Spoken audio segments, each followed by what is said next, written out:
મને બપોરના 2 વાગે નર્મદા જિલ્લા એલસીબી, એસઓજી, ડીવાયએસપી સહિતના લોકોએ ધારાસભ્યના પદ પર હોવા છતાં એક પણ જાતની મારા સામે ફરિયાદ નહોતી, કોઈ એફઆઈઆર નહોતી, કોઈ ઓર્ડર કાગળ નહોતું. મેં કીધું કોઈની અમારે જરૂર નથી, અમારી પાસે પાવર છે, ઉપરથી સૂચના છે એમ કરી મને 2 વાગે એરેસ્ટ કરવામાં આવ્યો.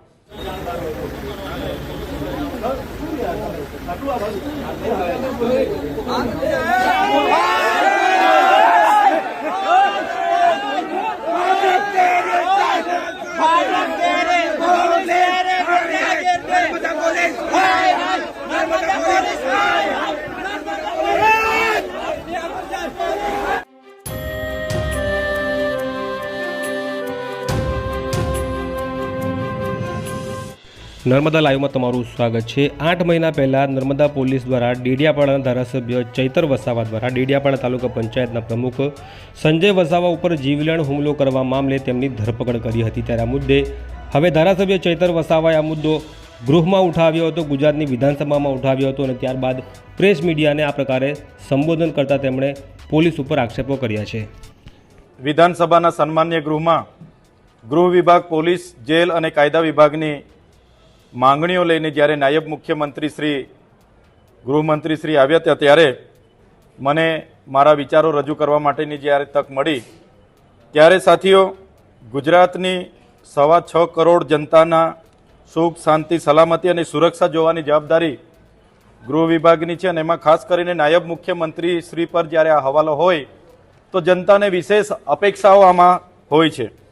સાથીઓ, પોલીસ ખાતામાં જ્યારે ફરજ પર જોડાવાનું આવે છે ત્યારે આપણે સૌ જાણીએ છીએ કે વર્દીની સાથે ભારતના સંવિધાનના સોગંદ લેવામાં આવે છે કે ભારત के संविधान के प्रति श्रद्धा और सच्ची निष्ठा रखूंगा और अपने पद और कर्तव्य का राजभक्ति, ईमानदारी और निष्पक्षता से पालन करूंगा.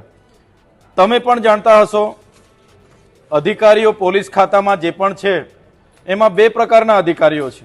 એક પોતાની ફરજ એ બંધારણ મુજબ, નીતિ નિયમો મુજબ, કાયદા મુજબ નિષ્ઠા અને પ્રામાણિકતાથી પોતાના જીવના જોખમે પણ ગુજરાતની જનતાને સુખ, શાંતિ, સલામતી અને સુરક્ષા પૂરું પાડવાનું કામ કરતા હોય છે.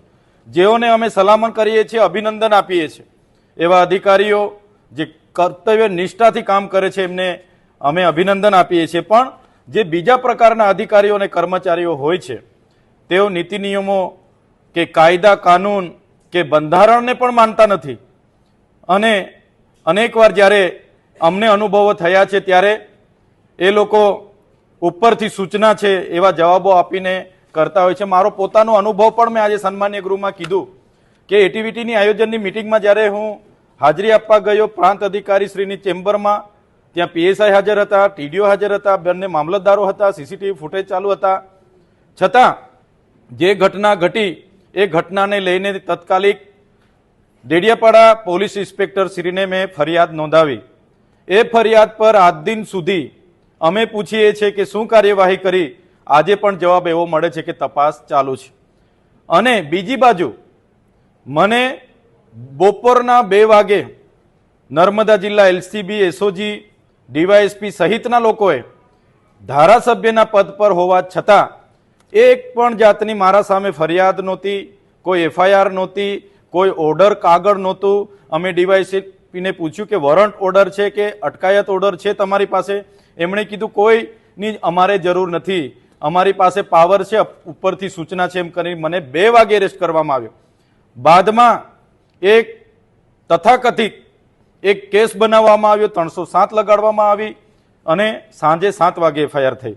એક ધારાસભ્યને ફરિયાદ પહેલા 2 વાગે એરેસ્ટ કરી લેવામાં આવે અને ફરિયાદ સાંજે 7 વાગે કરવામાં આવે તો સામાન્ય જનતાનું શું થાય? એટલે ગુજરાતમાં જે પોલીસની કામગીરી છે એક બે કાટલાની પ્રમાણેની કામગીરી છે. તમે પક્ષમાં રહેશો તો તમારા પર કાયદાનો કોઈ પણ સિકંજો ના લાગે. તમે વિપક્ષમાં રહીને લોકોના હિતની વાત કરશો, તમે નિવેદન, આવેદનની વાત કરશો, તમે ધરણા આંદોલનની શાંતિથી રજૂઆત કરવાની પણ વાત કરશો તો પોલીસ તમને ટીંગાટોળી કરીને લઈ જશે. તમારા પર 144 અંતર્ગત ગુનાઓ દાખલ કરવામાં આવશે અને વિપક્ષના ધારાસભ્ય હોય કે કોઈ પણ નેતા હોય એ કોઈ પણ જનતા રેડ કરશે કે કંઈ પણ કરશે એટલે ખોટા કેસો પોલીસ દ્વારા કરવામાં આવે છે.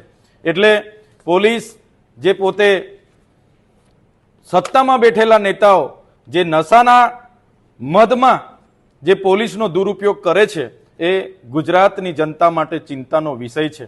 આજે પોલીસ જે પ્રકારે વર્તી રહી છે ત્યારે એ અમે આજે સન્માન્ય ગૃહમાં પણ અમે વાત કરી છે. એ જ પ્રકારે સન્માન્ય ગૃહમાં જે પ્રકારે આજે ગૃહમંત્રીશ્રીએ કીધું છે ત્યારે આપના માધ્યમથી એ પણ કહીએ છીએ કે જેલ સાથે અમારો નાતો નથી, પણ જેલમાં જઈને મહાત્મા ગાંધીજી હોય, સરદાર વલ્લભભાઈ પટેલજી હોય કે જવાહરલાલ નહેરુજી હોય, જેલ ભરીને પણ દેશને આઝાદી અપાવી છે.